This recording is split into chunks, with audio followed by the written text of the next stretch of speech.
Bien, bonsoir à tous et à toutes évidemment. Et ce soir, donc, nous nous retrouvons pour un chiour sur la période dans laquelle nous allons rentrer dans moins de 2 jours, puisque, comme vous le savez, à partir de demain soir, puisque là nous sommes le mardi, donc mercredi soir, nous serons donc le 17 Tammuz, et nous rentrons dans la fameuse période des 3 semaines. Alors cette période, comme c'est très connu, c'est la période, malheureusement, de beaucoup d'événements tragiques dans l'histoire de notre peuple. Et nous savons donc que ça commence par un jeûne le 17 Tammuz, elle se terminera cette période le jour de Tisha B'Av, ou plutôt le lendemain de Tisha B'Av. Et il est bien connu que beaucoup de choses dramatiques se sont produites pendant cette période de 3 semaines.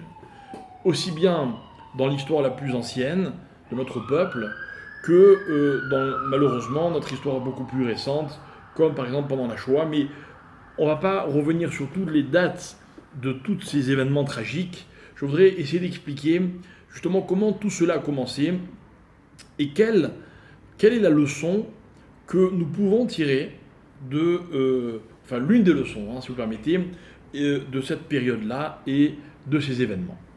Alors, je vous rappelle que dans la chronologie, la première chose qui se déroule le 17 Tammuz, c'est que nous sommes aujourd'hui, donc le 17 Tammuz, nous serons 40 jours après le lendemain de Shavuot. C'est-à-dire que ce jour-là, Moshe Rabbeinu est monté sur le Har Sinaï, le lendemain de Shavuot, donc le 7 Sivan, pour recevoir l'étape de la loi. En partant, il dit aux enfants d'Israël, « Je reviens dans 40 jours. » Et les Juifs l'attendent. Malheureusement, dans leur calcul, il va y avoir une erreur. L'histoire est bien connue. Et il semblerait qu'à la date que Moshe avait promis de revenir, Moshe Rabbeinu ne revient pas. Panique dans le peuple juif, et c'est là que malheureusement, dans une confusion extrême, les Juifs vont fauter par le veau d'or. Donc, premier, on va dire, drame de l'histoire du 17 Tammuz, c'est la faute des explorateurs. Pardon, la faute du veau d'or, excusez-moi. La faute des explorateurs, c'est à Tisha B'Av, mais nous aurons l'occasion, si Dieu veut, d'y revenir. Donc, 17 Tammuz, la faute du veau d'or, l'étape de la loi qui sont brisées, et donc un message d'un type très particulier que nous avons perdu à jamais. Je voudrais expliquer cet état de fait dans un instant. Parmi les autres choses qui vont avoir lieu le 17 Tammuz, la Mishnah en dénombre 5, il y a, c'est aussi très connu, la brèche qui a été ouverte ce jour-là dans la muraille qui protégeait Jérusalem. Vous savez, Yerushalayim a fait l'objet d'un siège pendant une très longue période, et finalement Jérusalem sera détruite, mais à la date du 9 Av, mais c'est le 17 Tammuz que la muraille qui encercle Jérusalem va être cassée. On a ouvert une brèche dans cette muraille.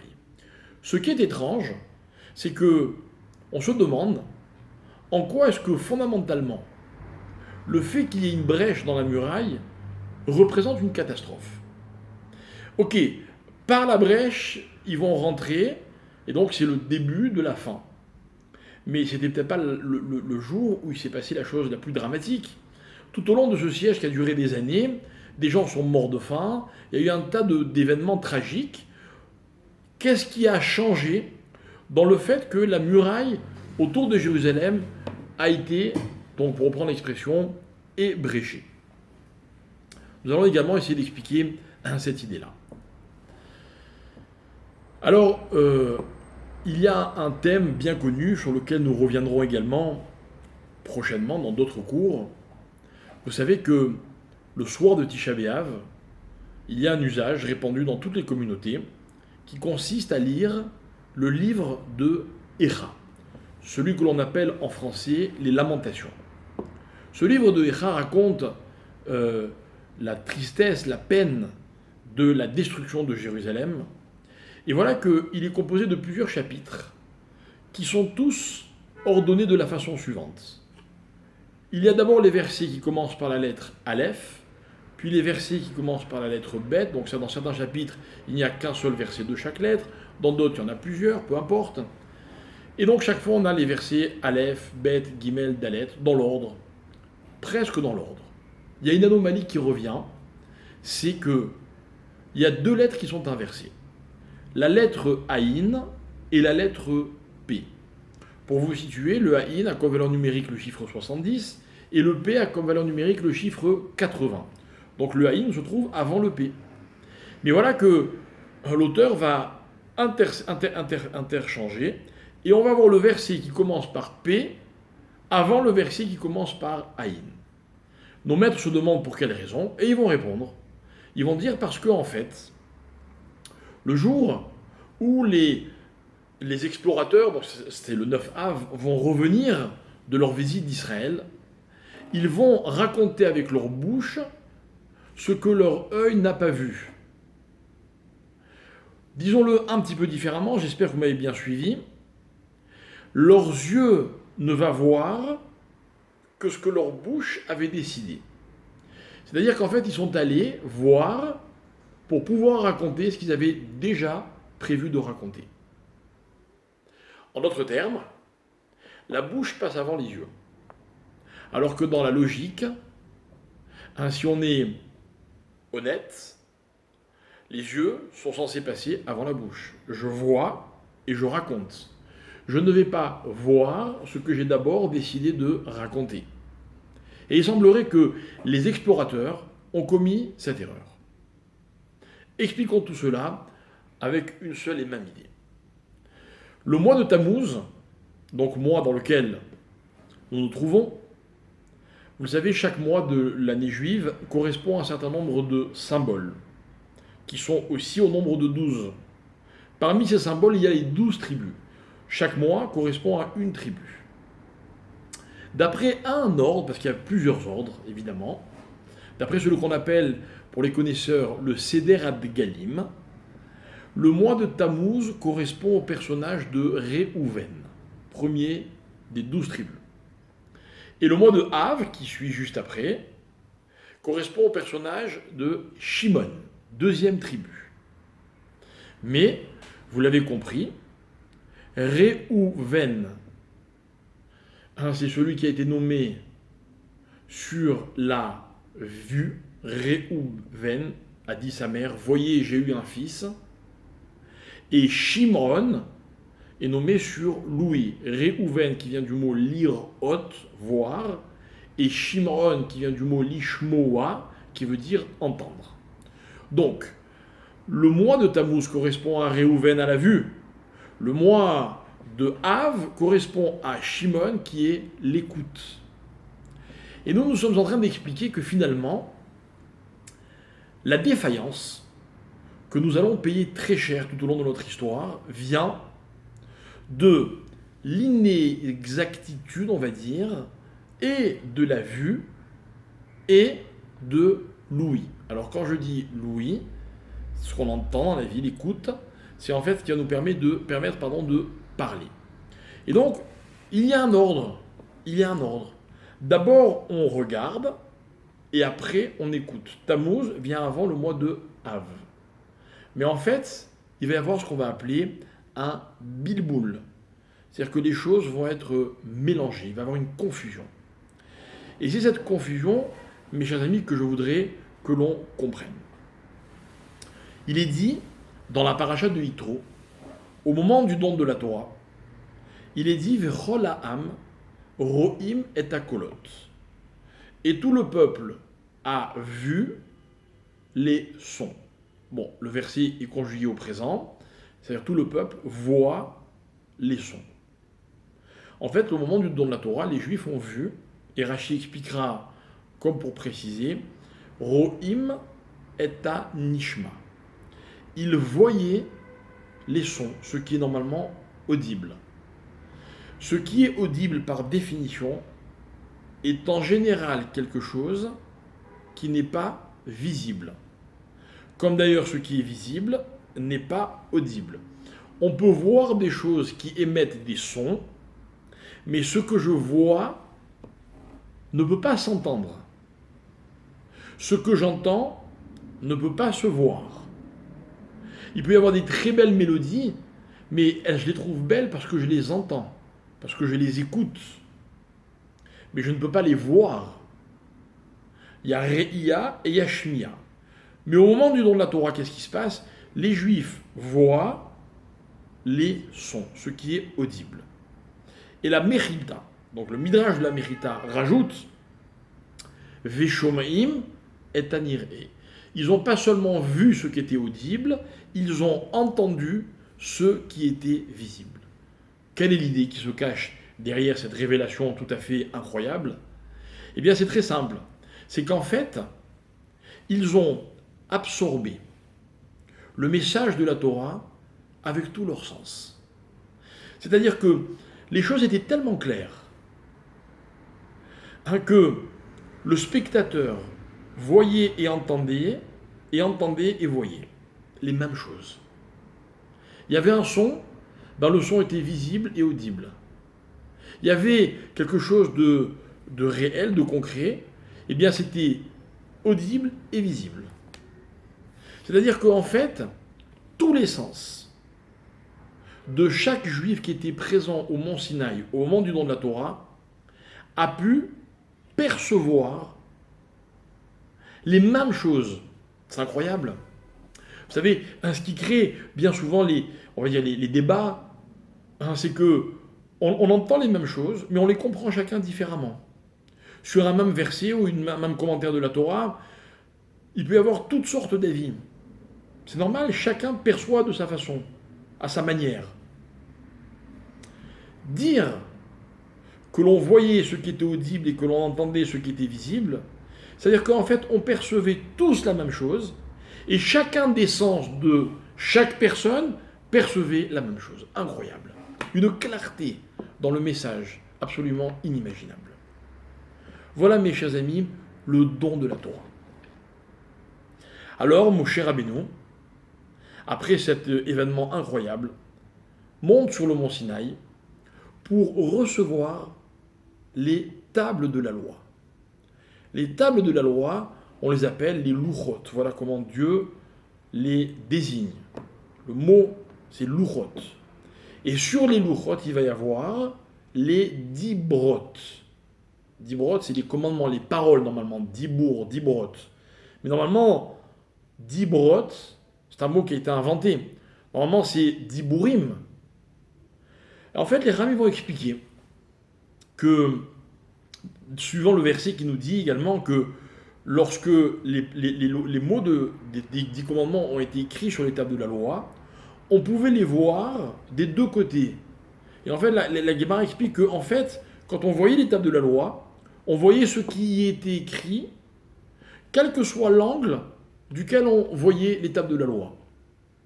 Vous comprenez? Imaginez que j'ai les tables de la loi en main, je les lève, je vois l'écriture à l'envers, dans le bon sens, et vous, de l'autre côté, vous voyez également dans le bon sens. Non seulement l'écriture a traversé les tables de part en part, mais elle était visible dans le bon sens, dans le bon ordre, quel que soit l'angle duquel on voyait les tables de la loi. Mais qu'est-ce que ça veut dire? Quel est ce miracle absolument incroyable? Alors, c'est ça l'idée, mes chers amis. C'est qu'en fait, les tables de la loi n'étaient pas un support sur lesquels les choses étaient écrites. Les tables de la loi, c'était la Torah. Et on retrouve notre même idée, à savoir que l'enseignement de la Torah, il n'est pas un message que les uns et les autres peuvent accepter ou comprendre ou percevoir, et qui prête à discussion, à débat. Non. De la même manière que les tables étaient les paroles, la preuve c'est que de tous les côtés on voyait la même chose, le message de la Torah, il n'est pas accompagné d'une explication. Il est une réalité. Il est la réalité qu'il incarne lui-même. Deuxième preuve de ce que je viens de vous dire, c'est que vous voyiez ou que vous entendiez ce qui se passait ou ce qui se disait au mont Sinaï, c'était la même chose. Vous comprenez? C'est pas un message qu'on entendait, ou que l'on voyait, ou que l'on comprenait, ou que l'on expliquait, non. C'était une réalité qui s'imposait. Qui s'imposait au point que quel que soit l'angle, ou quel que soit le sens, la perception était identique. C'est-à-dire, elle était authentique. Authentique. Aucune différence. Voilà, si je me suis bien expliqué, voilà ce que c'est que la Torah, écoutez bien, la Torah qui s'appelle Torah Shebirtav, la Torah écrite. Ça veut dire, Dieu a écrit la Torah pour que elle soit sur un support contre lequel il n'y a aucune discussion possible. Tout le monde sait que quand dans un Sefer Torah il y a la moindre erreur, on ne peut pas continuer à lire dans ce Sefer Torah. Il est pasoul. Pasoul, c'est-à-dire qu'il n'est pas conforme. On ne peut plus lire dedans. Et malheureusement, il arrive dans des synagogues, en plein milieu de la lecture de la Torah, on est obligé de sortir un autre Sefer Torah parce qu'on a trouvé une erreur. Mais enfin, qu'est-ce que ça change? Vous voyez pas, souvent c'est une tache d'encre, ou bien une lettre qui est un tout petit peu bavée, mais ça ne change pas le sens. Non, ça ne change pas le sens, mais c'est plus le message tel qu'il a été énoncé, présenté au peuple juif. Il y a des situations où, quand on n'arrive pas à savoir si la lettre est bien écrite ou pas, on appelle un enfant. Parce que l'enfant, lui, il va voir les choses avec beaucoup de simplicité. Moi, je me rappelle qu'un jour, je rentrais à la synagogue, j'étais tout enfant, je devais avoir 7-8 ans, et je rentre à la synagogue et je me dirige vers la place à laquelle s'asseyait mon père, et puis au moment où je passe devant la Théba, où on lisait la Torah, le rabbin, le chazan de la synagogue me tire et me dit viens. Et moi, je devais lire la Haftara la semaine d'après. Je dis non, c'est pas cette semaine. Et en fait, il voulait juste me demander de lire. Et puis, tout d'un coup, je me rends compte que toute la synagogue se tait, et je dis la lettre, et si je ne me trompe pas, c'est un dalet. Je dis c'est un dalet. Ah, parfait. Et ils ont continué la lecture de la Torah. Parce que l'enfant que j'étais a vu un dalet, il fallait voir un dalet. Mais l'adulte, lui, comme il sait très bien qu'il y a une différence entre le dalet et le resh, mais qu'en même temps, ils sont un trait semblable, donc il peut dire, ah, on dirait plus un dalet ou plus un resh. Donc l'enfant, il a un regard sans détour, sans calcul. La Torah, c'est ça. La Torah, c'est cette phrase que vous dites à un enfant, il apprend au premier degré, il n'y a pas de deuxième degré. Mais pourquoi tu as dit ça? Non, mais c'était une façon de parler. Mais papa, ça veut dire quoi une façon de parler? Tu as dit que. Et l'enfant, il ne peut pas comprendre. C'est cette pureté dans la perception du message qu'incarnait cette Torah du mont Sinaï, cette Torah qui avait été, entre guillemets, retranscrite sur les tables de la loi. Et donc Moshe Rabbeinu descend avec ces fameuses tables de la loi. Et malheureusement, nous sommes le 17 Tammuz. Et voilà que les Juifs sont en train de danser autour du veau d'or. Alors Moshe dit, ça ne correspond pas. Cette Torah ne va pas. Ils ne vont pas être capables de la comprendre, de l'apprécier. Et Moshe Rabbeinu va jeter les tables de la loi. Elles vont se casser. Tout le monde connaît l'histoire, mais les lettres vont remonter dans le ciel. Pourquoi? Parce que ce n'est pas le message qui a été cassé, c'est le support. Le support, c'était cet outil qui permettait à chaque juif de lire et de comprendre de la même manière. Mais ça ne pouvait pas continuer. Ça ne correspondait plus aux juifs qui avaient dansé avec le veau d'or. Alors, je voudrais qu'on continue.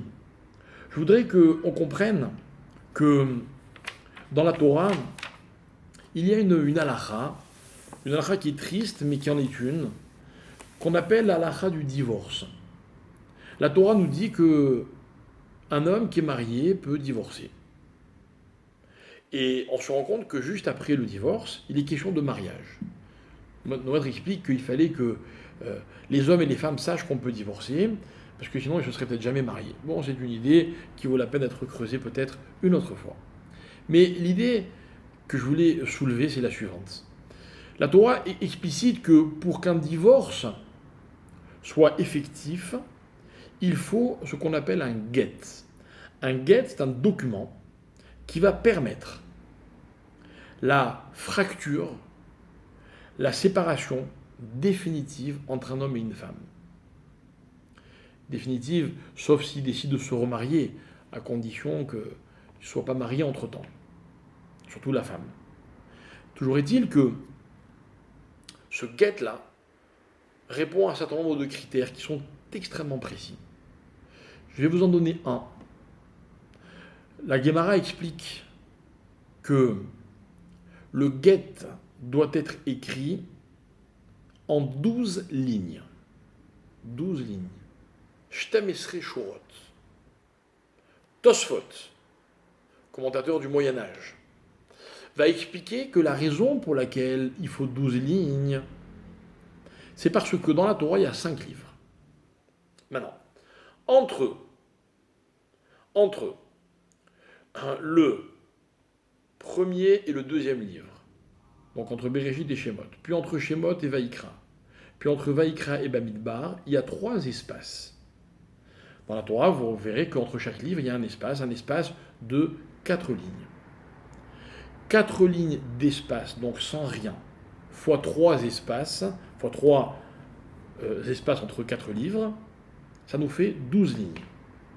De la même manière que ces 12 lignes dans la Torah séparent les livres entre eux, ainsi les 12 lignes du guet vont séparer l'homme et la femme qui jusqu'à présent étaient liés.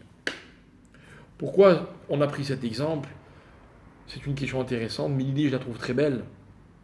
On voudrait comprendre que dans la vie, malheureusement, il y a des situations où on est obligé de se séparer. On nous rassure, même dans la Torah, il y a des séparations. La question qui subsiste est de savoir pourquoi on a choisi les 3 espaces qui y a entre les 4 premiers livres, et on n'a pas parlé de 4 espaces entre les 5 livres, parce qu'il y a aussi le livre de Bamidbar, qui est séparé d'Evarim. On a l'impression que cet espace ne compte pas. Et nos maîtres vont expliquer. Et ils vont dire comme ça. Ils vont dire que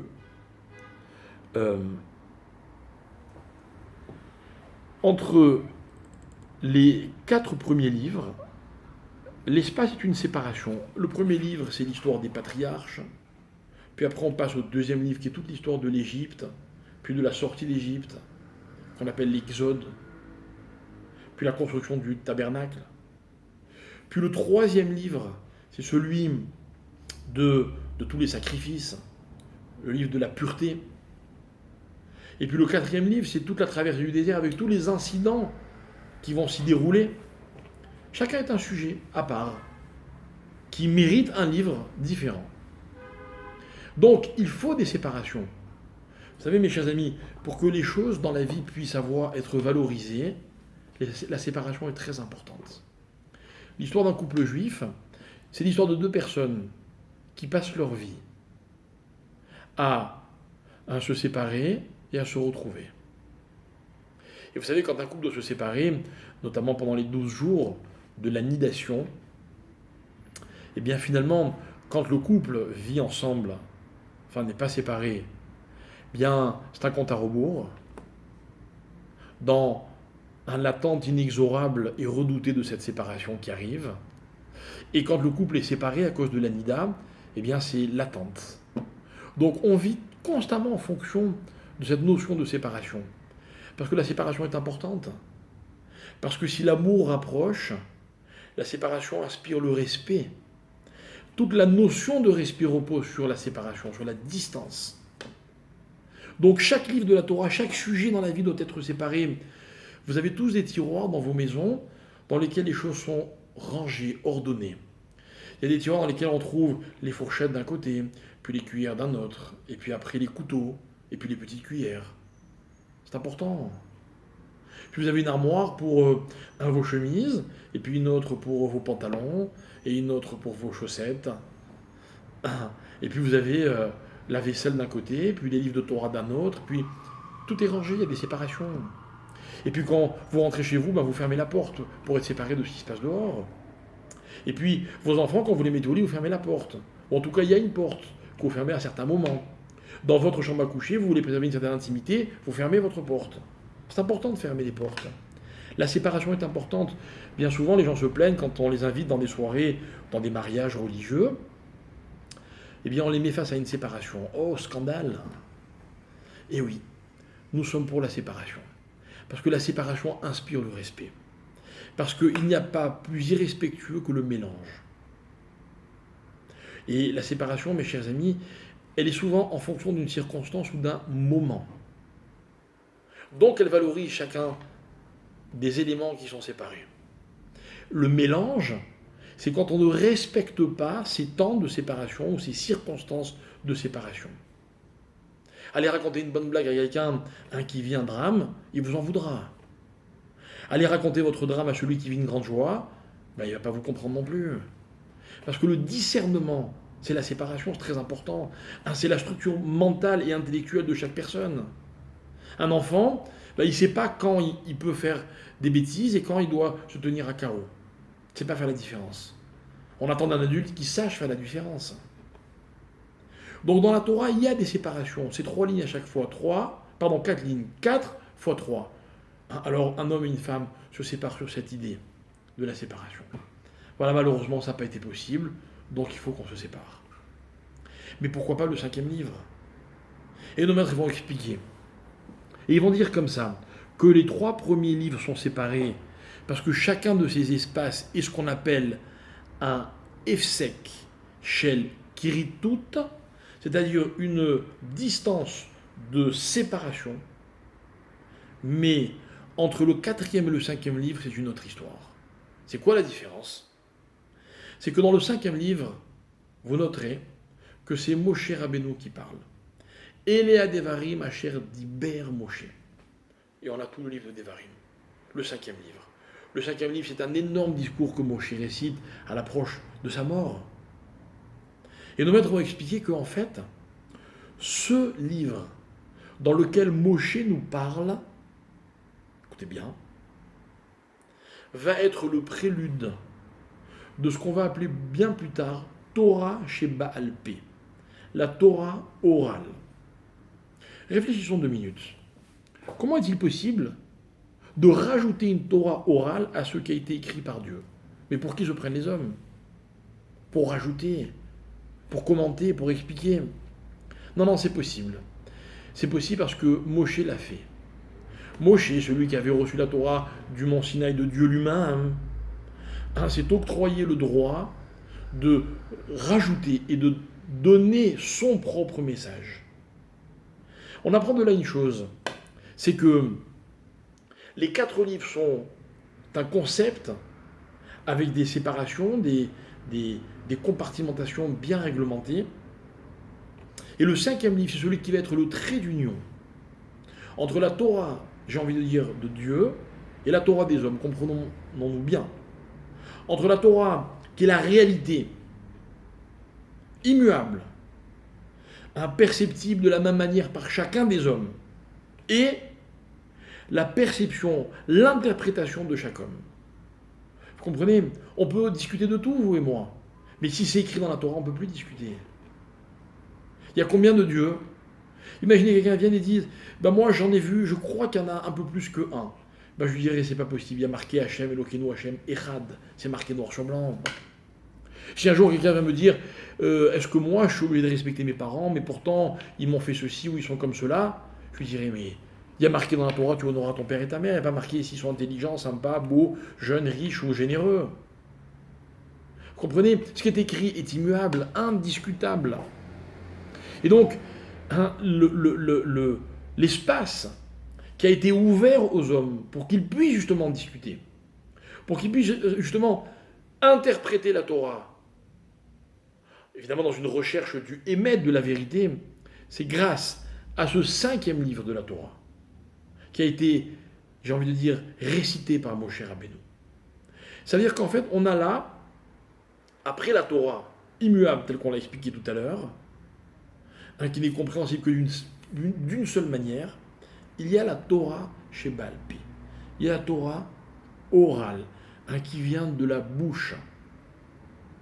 C'est par la bouche qu'on transmet la Torah, mais pas que par la bouche. Évidemment, si je veux enseigner la Torah à mes enfants, il faut d'abord que je leur montre l'exemple. Mais l'exemple ne suffit pas non plus. Un père qui ne parlerait pas à ses enfants, il peut tout leur montrer. Il a de fortes chances que les enfants ne captent pas. Alors, On va voir que dans le Midrash Rabbah, il y a une histoire bien connue que nous avons d'ailleurs mentionnée il y a quelques semaines dans un de nos cours. C'est l'histoire donc de ce fameux jour où Moshe Rabbeinu va quitter ce monde et il demande un privilège à Hachem. Il lui dit: j'aimerais savoir ce que la Torah va devenir. Et le Midrash raconte que Moshe Rabbeinu, Dieu va lui montrer toute la transmission de la Torah. Vous comprenez, il est un peu inquiet, Moshe. Moshe a donné une Torah écrite, mais il sait que les hommes vont rajouter, ils vont en parler.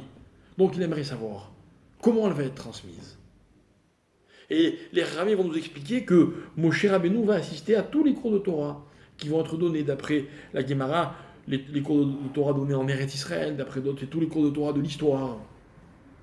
Et voilà qu'à un moment, il est assis dans la classe, enfin il écoute le cours de Rabbi Akiba. Et Moshe ne comprend rien. Et il est très angoissé, il se dit: oulala, mais qu'est-ce qu'il a fait de ma Torah, celui-là? Et voilà qu'à la fin du cours, un élève pose la question, et il dit à son maître: mais Aïn Lar, d'où tu sais ce que tu viens de nous apprendre? Alors le Rav lui répond: Alachale Moshe Messinaï. Sous-entendu, je le tiens de mes maîtres, qui l'ont appris de leur maître, qui l'ont appris de leur maître, jusqu'à Moshe Rabbeinu. Et la Gemara dit, le Midrash raconte, que Moshe Rabbeinu était rassuré. Pas rassuré parce qu'il avait été cité, rassuré parce que, en tant qu'un maître enseigne la Torah au nom de son propre maître, on peut donc aller vérifier la source, à la source. Donc il est obligé d'être, c'est la preuve, que son enseignement est retransmis de façon authentique. Parce que c'est là que le bas blesse, c'est que la Torah écrite, quand vous écrivez, vous êtes obligé de faire attention à ce que vous écrivez. Tout le monde peut le lire, tout le monde peut vous prendre en défaut. Mais la Torah orale, c'est tellement facile de raconter ce qu'on a envie de raconter, d'exagérer un peu par-ci, au contraire d'atténuer un peu par-là, de faire des effets de telle ou telle manière. C'est ça la Torah orale. Donc Moshe veut savoir. Et quand il entend Rabbi Akiva qui dit oui, de mes maîtres, qui le tiennent de leur maître jusqu'à Moshe Rabbeinu, il est rassuré. Et on va nous expliquer une idée absolument intéressante. C'est que Rabbi Akiva, oui, parce que la suite de l'histoire, c'est que Moshe Rabbeinu tombe sous le charme de Rabbi Akiva. Et il veut mieux le connaître. Alors il demande à Hachem de lui montrer l'histoire de cet homme. Et Moshe Rabbeinu va découvrir les souffrances dans lesquelles va mourir Rabbi Akiva. Rappelez-vous, Rabbi Akiva va être condamné à mort par l'Empire, par les Romains, parce qu'il a osé enseigner la Torah, alors que c'était interdit. On va le brûler vif. Mais pas seulement, on va également lui arracher la chair avec des brosses en fer, tout en s'arrangeant avec des cotons humides pour que son cœur ne brûle pas trop vite et qu'il tienne longtemps pour souffrir encore plus. Et Moshe Rabbeinu est atterré par ce qu'il voit. Et il dit à Dieu: mais je ne comprends pas, c'est ça la Torah et sa récompense? Et puis il y a toute une discussion entre Moshe et Dieu, un passage qui me passionne, mais ce n'est pas notre sujet. Mais dans cette découverte de Rabbi Akiva par Moshe Rabbeinu, on va arriver à une conclusion. C'est que Rabbi Akiva va gagner la confiance totale de Moshe Rabbeinu. Et en fait, on va dire que Rabbi Akiva va continuer le travail de Moshe Rabbeinu. On va le dire de la façon suivante. Rabbi Akiva, c'est le Moshe Rabbeinu de la Torah orale. Moshe Rabbeinu nous transmet la Torah écrite. Rabbi Akiva a, j'ai envie de dire,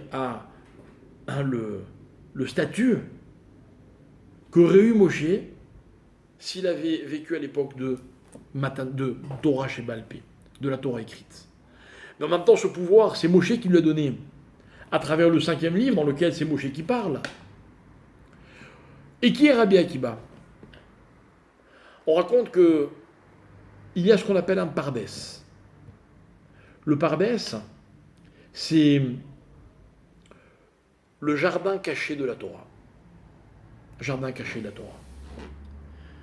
Évidemment, c'est clair que dans l'enseignement de la Torah, il y a une partie, j'ai envie de dire, visible, accessible, non pas facile, mais avec les efforts qu'il faut, tout le monde peut y accéder.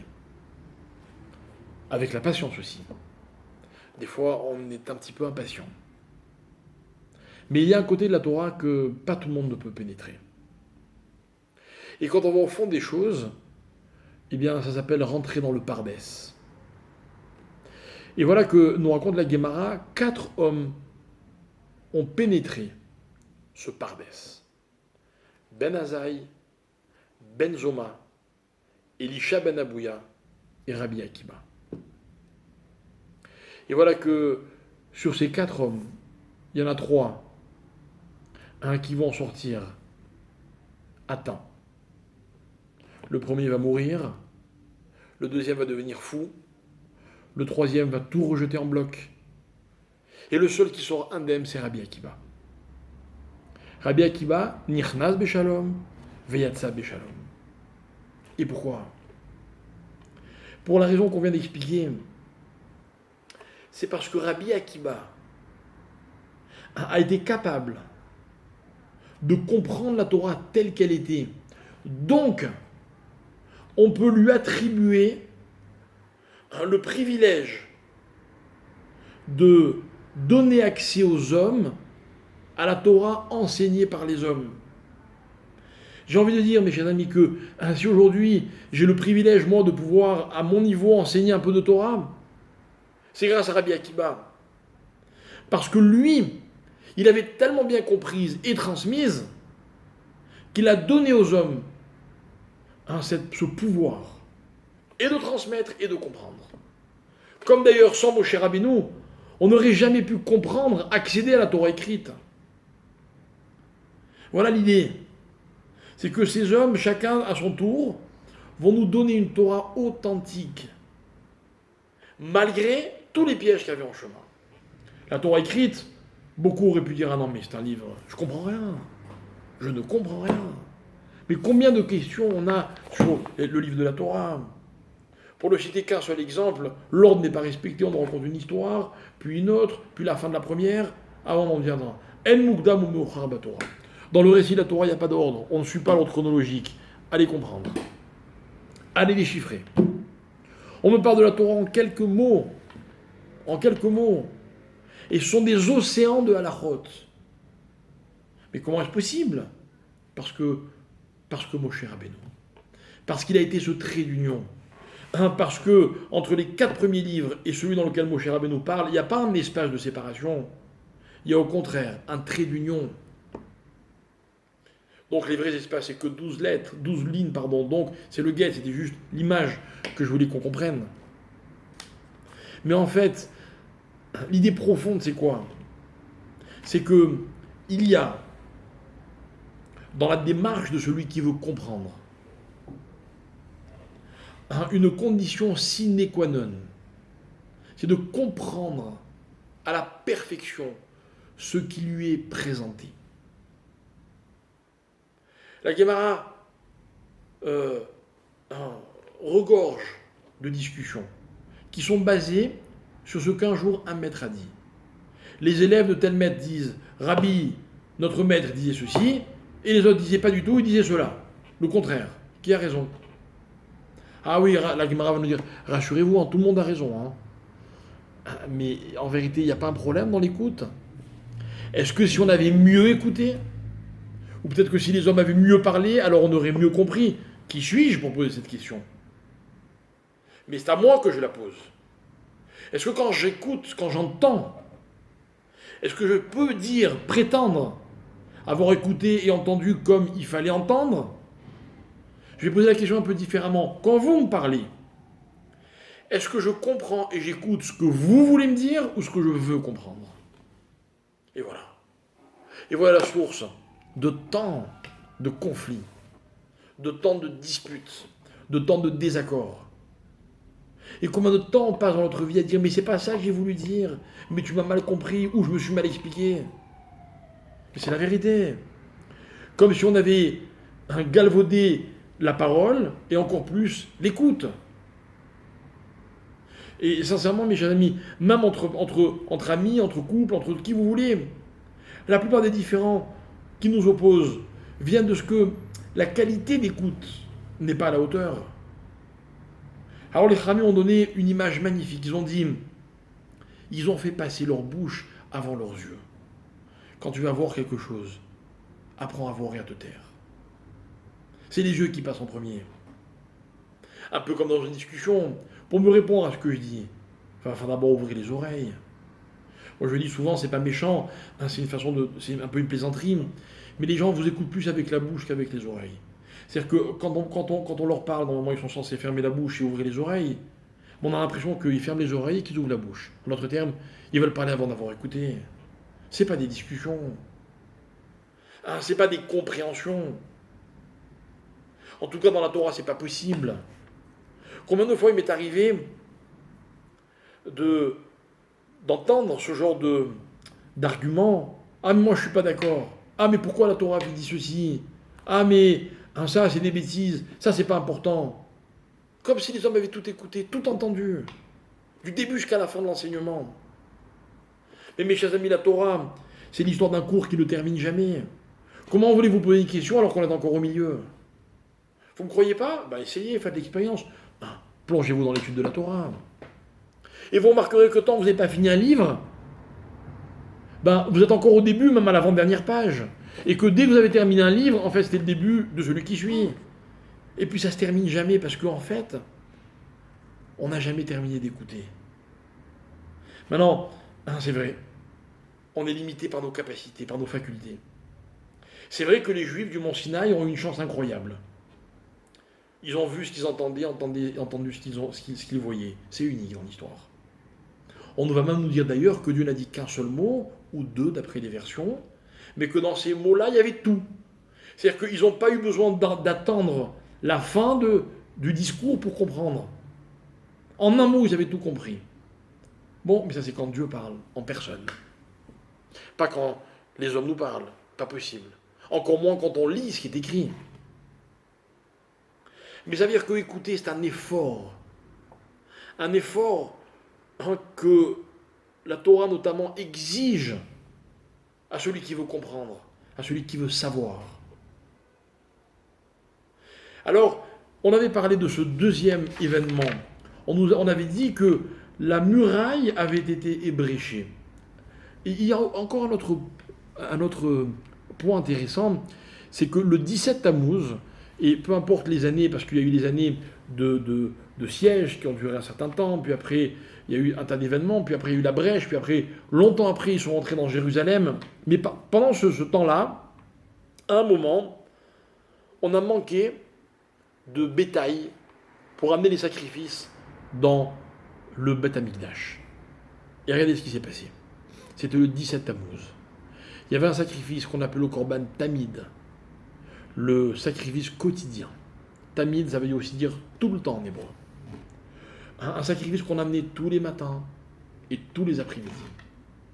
On n'avait jamais manqué, depuis le début de ce sacrifice dans le Mishkan pendant la traversée du désert, jusqu'à ce jour fatidique qui est tombé malheureusement un 17 Tammuz. Ce jour-là, on a interrompu le Korban Tamid. Ah oui, c'est vrai. Après, lorsqu'on a reconstruit le Beth Amikdash, le deuxième, on a repris le Tamid. Ouais. Mais du fait qu'il a été interrompu, il ne sera plus jamais vraiment Tamid. Parce que dans la vie, mes chers amis, lorsqu'une chose est interrompue, on peut recommencer. On ne peut plus continuer. On ne peut continuer ce qui ne s'est jamais arrêté. Vous savez, c'est comme deux personnes, c'est des amis, ou c'est un couple, ou c'est qui vous voulez. Et puis ils sont amis. Entre eux, il n'y a que de la fraternité, de l'amitié. Et puis un jour, il y a une bagarre, une dispute. La première. Cette première, elle change tout. Parce qu'ils ne pourront plus jamais dire qu'ils ont tout le temps été amis. C'est vrai, on peut se disputer ou se bagarrer même avec un ami ou même avec un conjoint. Mais quelque chose a changé. C'est cette continuité, cette constance n'existe plus. Une constance, par définition, est une chose ininterrompue. La constance a disparu. La muraille, pareil. C'est ce que c'est une muraille? Une muraille, c'est une fermeture hermétique complètement. L'exemple que j'aime donner, c'est de celui qui sort de chez lui et qui ferme toutes les portes. Il habite au rez-de-chaussée, il a 12 fenêtres. Il les ferme toutes sauf une. Et on lui dit, t'as fermé ta maison? Il dit, ouais, j'ai juste laissé une fenêtre ouverte. On va lui dire, mon cher ami, ta maison est complètement ouverte, si elle n'est pas complètement fermée. Ben, la muraille, c'est ça, le symbole de la muraille, c'est quoi? Hein, c'est pas ce que ça change, que la muraille soit ébréchée, c'est qu'à partir de maintenant, ce que je vais dire est terrible, hein, le territoire de Yerushalayim n'était plus stérile. C'est ce que c'est un territoire stérile? Zone stérile. C'est quand aucun microbe ne peut rentrer, aucun. Il y en a un qui rentre, un seul, c'est plus stérile. Il y a une seule ouverture, c'est fini. Vous avez une maison bien fermée à la perfection, des serrures anti-effraction, des fenêtres blindées, tout ce que vous voulez. Il y a une toute petite ouverture, genre un petit écran par-ci ou par-là. Et puis les choses s'immiscent à l'intérieur de votre foyer, et votre foyer n'est plus stérile. C'est fini. Eh oui. C'est où c'est complètement fermé, ou c'est pas complètement fermé. C'est-à-dire que c'est ce qu'on appelle la constance. La constance est une valeur qui n'est pas seulement dans le temps ou géographique ou dans l'espace, non, à tous les niveaux de la vie. Tous les niveaux de la vie. La constance d'une protection, c'est quand le lieu est complètement sécurisé. Ouais. Et bien, le jour du 17 Tammuz, on va nous apprendre une chose terrible. C'est que Yerushalayim est devenu un endroit qui n'était plus stérile.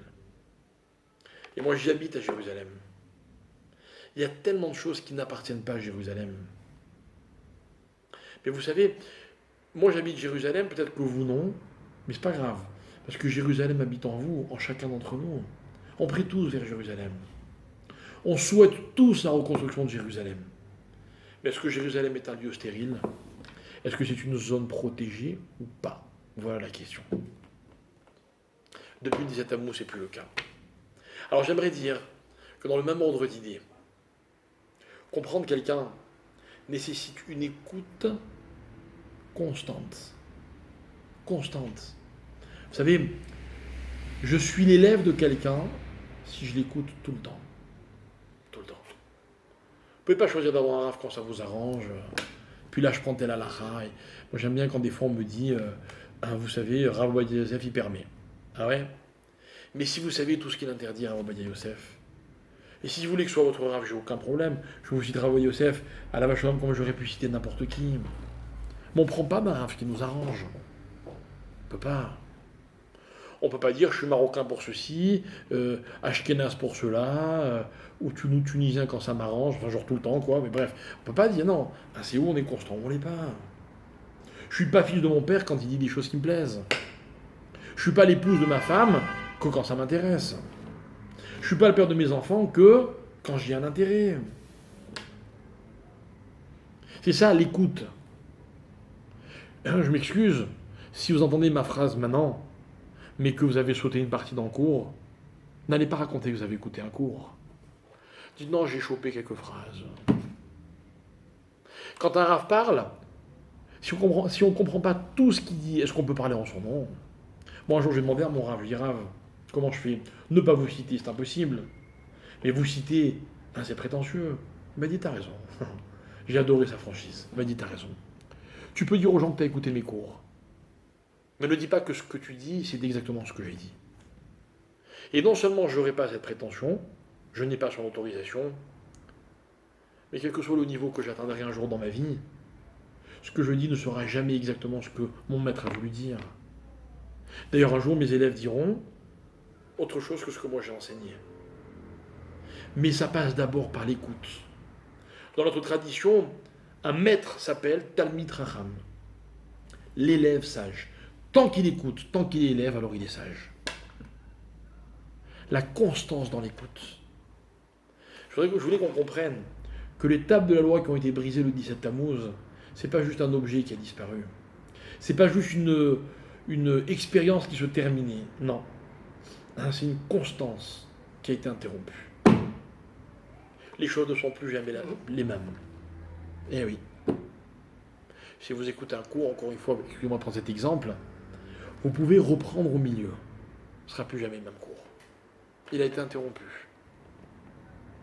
Quand vous étudiez avec votre enfant, par exemple, ne perdez jamais de vue que dès que vous interrompez, pour l'enfant, ça devient une deuxième étude. Ce n'est pas la suite de ce que vous aviez commencé à étudier avant. Voilà pourquoi dans la vie, il y a tant d'expériences qu'il faut savoir ne pas interrompre. Beaucoup de choses. À l'intimité de deux personnes, c'est le caractère ininterrompu de leur relation. Et si on ne vit pas toujours dans l'intimité, mais les moments d'intimité doivent être ininterrompus. Sinon, ce n'est pas des moments d'intimité, c'est des bribes. Si j'ai une discussion avec une personne que j'aime, il faut que je l'ai du début jusqu'à la fin, sans m'interrompre. Sinon, c'est plus la même discussion. Il faut imaginer comme c'est difficile avec les téléphones portables. Je pense que si les téléphones portables existaient à l'époque du don de la Torah, les tables de la loi n'auraient pas été cassées le 40e jour. Elles auraient été cassées bien avant. En tout cas, on est dans le mois de Réhouven. C'est-à-dire, explique nos Rachamim, que ce mois-là est propice à la réparation de cette notion. Réhouven pour Tammuz, Shimon pour Av. C'est-à-dire que on peut réparer pendant la période que nous vivons maintenant notre faculté à observer, à nous inspirer à travers le regard, à faire pénétrer les choses en nous. Puis dans un deuxième temps, au mois de Av, dans quelques jours, par l'écoute. Parce que ce sont deux perceptions d'une extraordinaire intensité, à condition de les vivre pleinement, c'est-à-dire dans la constance. Dans la vie, il vaut mieux aller moins loin sans s'interrompre que de vouloir aller très loin en s'interrompant malheureusement très souvent. On est récompensé par l'effort, non pas par le résultat. En d'autres termes, ce qui compte, c'est pas où on arrive, mais c'est ce qu'on fournit comme effort pour arriver là où on se trouve. Parmi les efforts, je crois que l'un des plus remarquables, c'est celui de savoir être constant. C'était l'idée que je voulais développer à propos du 17 Tammuz, en espérant que, à l'heure à laquelle je vous parle, il reste encore 24 heures. Largement le temps pour que le cours de l'histoire change et qu'on n'ait pas besoin de jeûner demain. Si c'est le cas, je vous souhaite bon appétit. Si c'est le cas, je vous souhaite bon jeûne et surtout que l'on puisse s'inspirer de ces événements pour que on puisse comprendre leur véritable sens et que nous n'ayons pas besoin de les vivre à nouveau, que ce soit la dernière fois, Bézrat Hachem. Voilà, merci beaucoup.